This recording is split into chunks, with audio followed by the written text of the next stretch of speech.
Bonjour et bienvenue. Quand on entend le mot algorithme, on pense tout de suite à des codes informatiques complexes, voire à une forme de contrôle artificiel. Mais et si cette vision était complètement à côté de la plaque? Dans cette analyse, on va explorer une idée assez radicale. L'algorithme ne serait pas une invention récente, mais une découverte.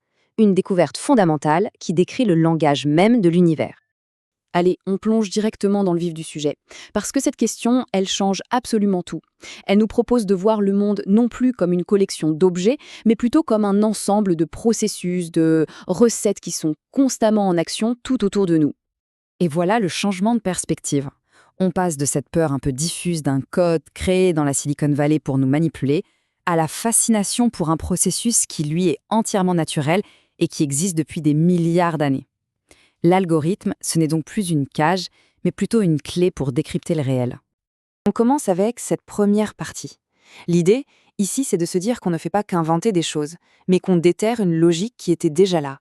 C'est une sorte d'archéologie des règles fondamentales qui gouvernent notre monde. En fait, la définition de base est d'une simplicité désarmante. Il suffit de penser à une recette de cuisine, on a une liste d'étapes claires pour transformer des ingrédients en plats. Eh bien, c'est ça, un algorithme. C'est juste une méthode pour passer d'un état A à un état B. C'est aussi simple que ça. Bon, maintenant, voyons comment ce concept s'applique au monde vivant. Et c'est là que l'idée devient vraiment, vraiment puissante. Parce que oui, la nature, elle calcule. Et elle le fait depuis bien plus longtemps que nous. Prenons l'ADN, par exemple. Ce n'est pas juste une molécule chimique, c'est un programme, un véritable logiciel écrit dans un code à 4 lettres, qui donne des instructions à la cellule pour construire et maintenir un organisme. La vie, finalement, ce n'est pas une sorte de substance magique, c'est de l'information en action. Et l'évolution dans tout ça, eh bien, c'est l'algorithme par excellence. Un processus super simple, presque brutal, qui teste des millions de solutions en même temps pour résoudre un seul et unique problème, la survie. Essai, erreur, sélection, et on recommence. C'est du deep learning, mais à l'échelle de la planète et sur des millions d'années. Et ce qui est fou, c'est que ça nous montre que l'intelligence n'a pas forcément besoin d'un cerveau. Prenez les réseaux de champignons, le mycélium.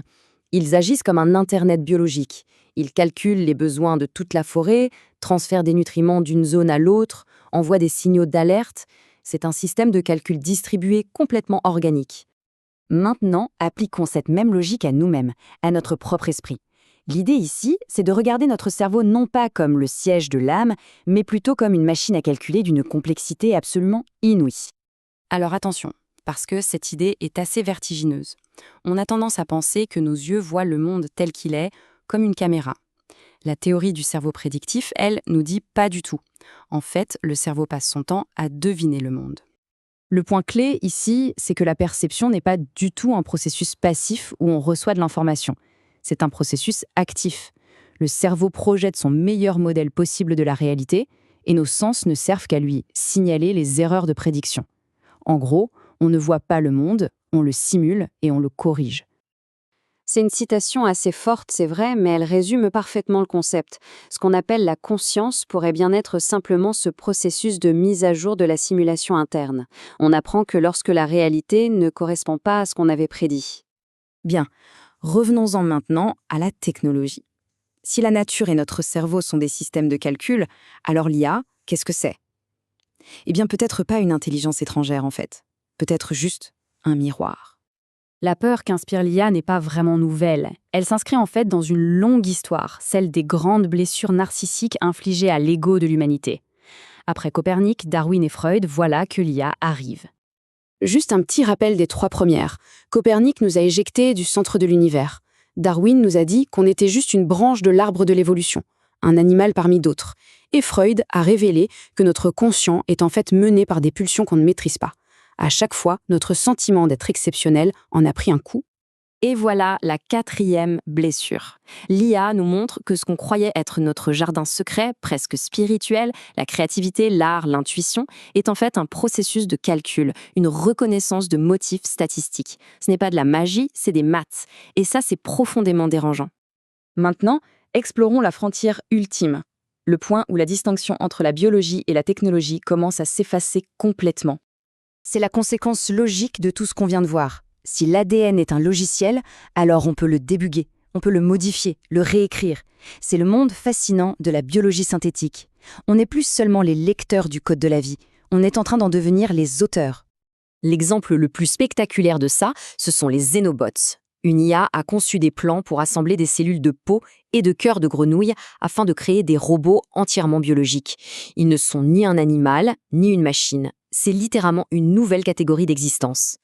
Ces xénobots font complètement exploser nos vieilles catégories. La distinction entre ce qui est né et ce qui est fabriqué, entre le naturel et l'artificiel, tout ça devient flou. Ce qui compte, ce n'est pas la matière, c'est la logique de l'algorithme. Qu'il soit fait de silicium, de carbone ou de cellules de grenouille, finalement, peu importe. Alors, qu'est-ce qu'on retient de tout ça? Cette dernière partie est là pour nous aider à faire le point et à comprendre ce que tout cela signifie pour notre place dans l'univers. L'idée finale, ce n'est pas d'avoir peur d'un grand remplacement par les machines. C'est plutôt de réaliser qu'en fait, nous avons toujours été des machines. Des machines biologiques, certes, incroyablement complexes et magnifiques, mais des machines quand même. Tout comme les forêts, les cellules, et maintenant, l'IA. Et pour conclure, on peut méditer sur cette dernière phrase. L'IA n'est peut-être pas une menace extérieure. C'est peut-être l'outil qui nous permet enfin de lire le code source de la réalité, et par la même occasion de comprendre la nature profonde de notre propre existence. Le calcul n'est pas un envahisseur, c'est notre langue maternelle.